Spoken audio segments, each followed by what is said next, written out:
friends, welcome to P7019 Advanced Operation Research. In this lecture 1, we'll start with module 2, Games Theory. Now there is a very obvious question, why we are starting with module 2? The reason I am starting with module 2 is because in module 1 we have certain topics like revised simplex. So I want you to revise this simplex process, then only we can start the revised simplex method. So I'm giving you some time to start revising the simplex method, so that when I start revised simplex method, you are fully aware of the topics of simplex. And also this topic was discussed in operation research, so this is a known topic, so it is very important that I start with the topic which is already known to you, so you will start in a easy footing ground and you will find the subject more interesting. That is the reason I am starting with module 2. So module 2 deals with games theory.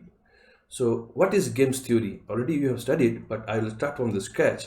What is games theory? Now consider two automotive brand, let's say Tata Motors and Maruti Suzuki. Now this Maruti and Tata, for their automotive brands, they want two brand ambassadors. They want one brand ambassador rather. Now both of them has the option of selecting, let's say Virat Kohli and let's say Mahendra Singh Dhoni. Now they have two options. Let's say these two are the most popular persons right now in India, and they have either option of selecting Virat Kohli or Mahendra Singh Dhoni. Now the question is that each of this company, which brand ambassador they should select. Now there is a competition obviously exists between the two companies here, that is the Tata Motors and Maruti. Now there exists a competition, and also they have certain strategies that is available to them. That is, they can either choose Virat Kohli or Mahendra Singh Dhoni. Now they also know that if they choose one option, that is, let's say if Maruti chooses Mahendra Singh Dhoni and if Tata chooses Virat Kohli, what will be their payoffs? Means how much Maruti will gain or how much Tata Motors will be gaining is known to them. So the payoffs are known, and there exists a certainty and there exists a competition. So under situation of competition and when there is a certainty, the tool that we use to make a decision is called games theory. So I repeat, games theory is used to take a decision, or games theory helps in taking a decision under competition and under certainty. Now what is this competition and what is the certainty might not be very clear to you right now. It will get clear as we progress with the slides. Okay, before I start into details of games theory, it is very important, I always prefer to give a brief history of the theories which were developed. So here, games theory was developed by a person called John von Neumann and Morgenstern. They started this concept of games theory. And games theory can be applied in war strategies, in union negotiations, and any kind of business competition. Under such situation, you can apply games theory.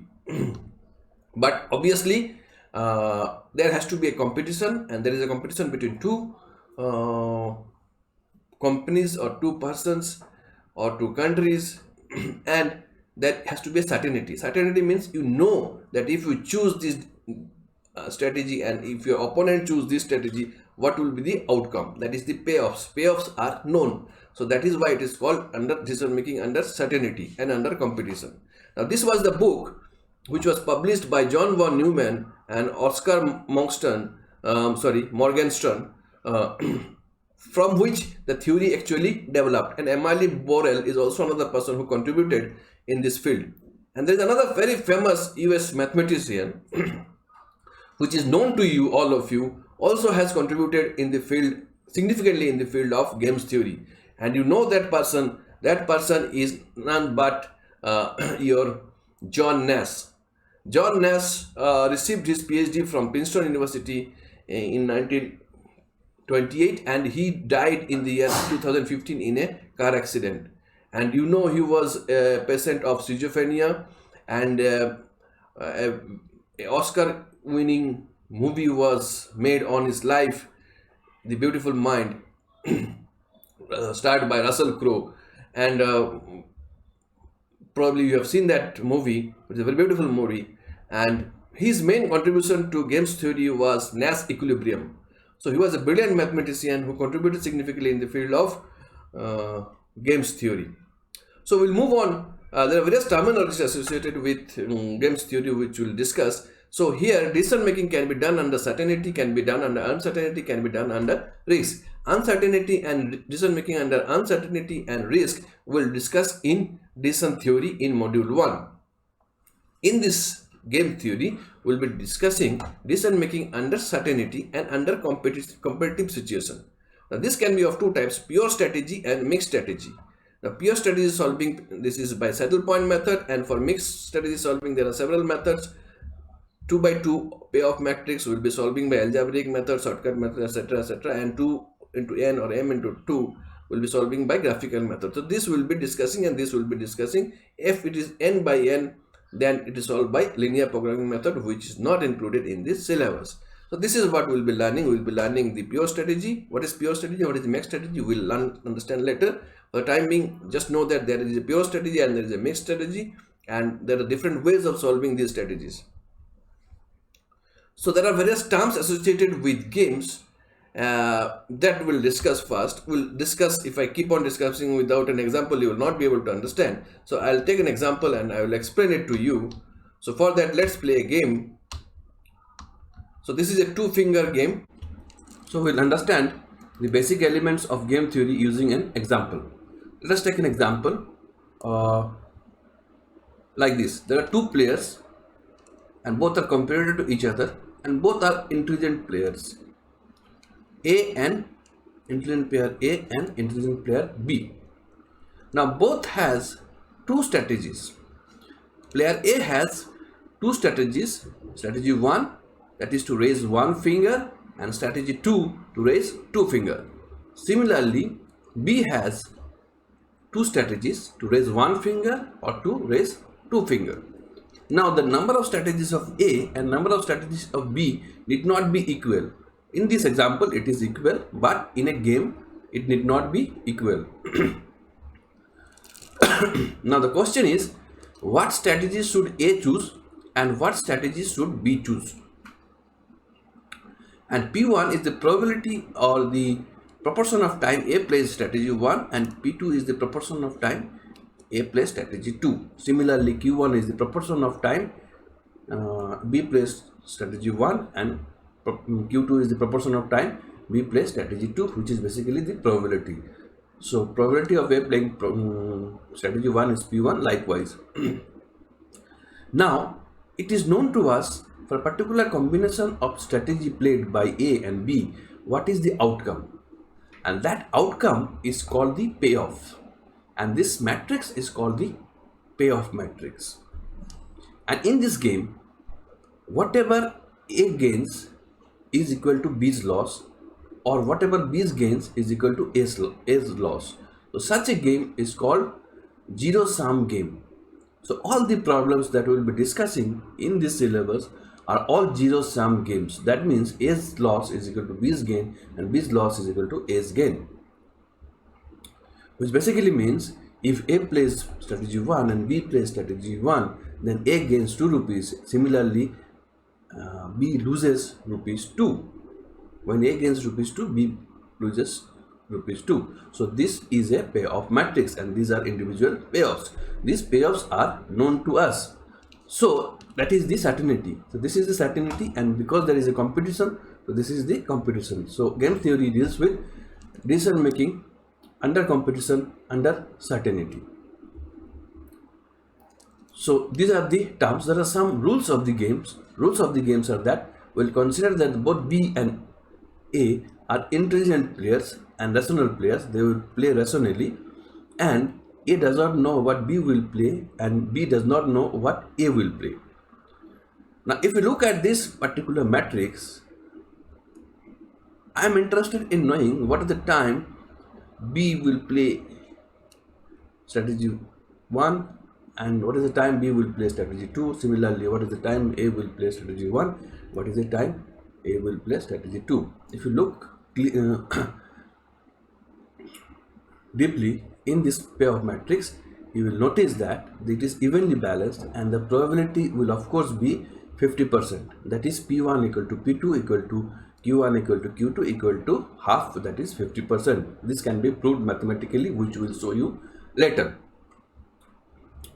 So these are the various terms of the games theory. Now let's say A is consistently choosing strategy 1. Okay, now B, when he sees that A is choosing 1, B will obviously choose strategy 2. So similarly, when A is choosing strategy 2, B will shift to strategy 1. Likewise happens. Now, A is a winner player for the sake of term, and representing this pair of matrix. Pair of matrix is represented in a manner that A is the winner player and B is the loser player.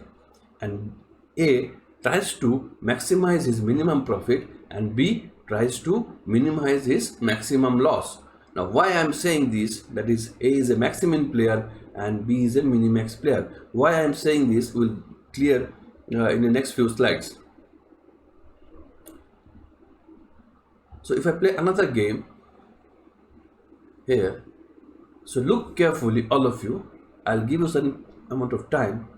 Think, if you are player A, which strategy you will select?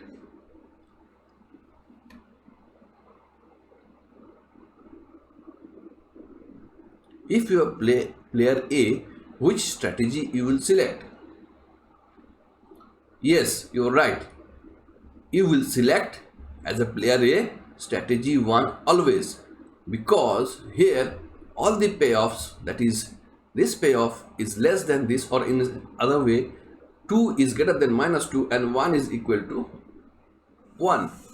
So if A plays strategy 1, he is better off, he will not lose, whereas if he plays strategy 2, he has a chance of losing this.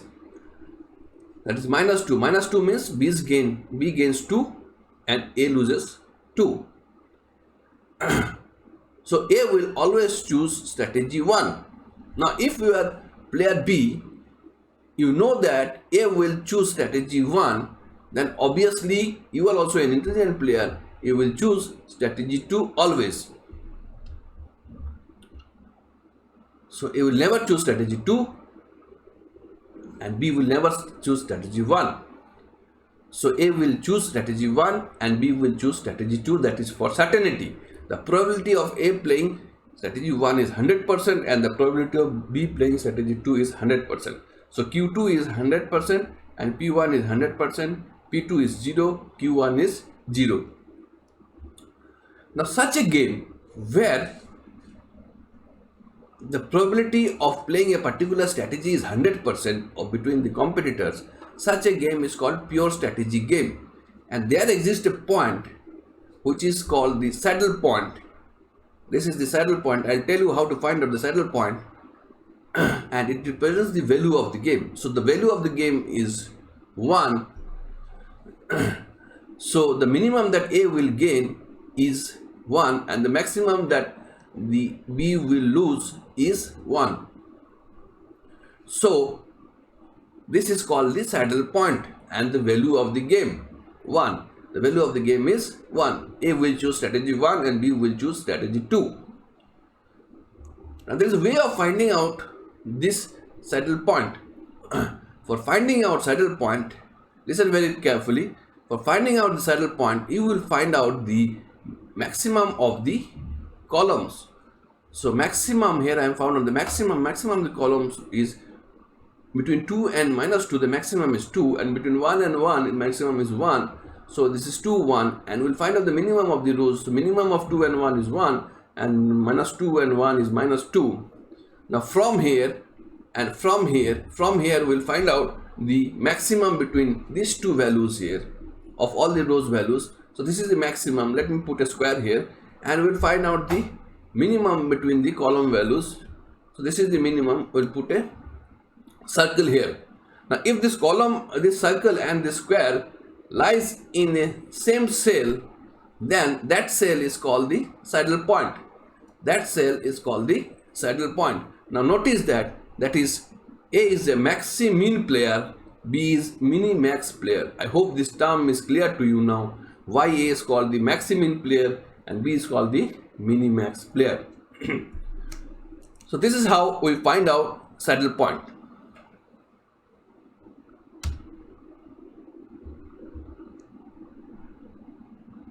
Similarly, in this game, if you are player A, which strategy you will choose? Considering that you are player A, which strategy you will choose?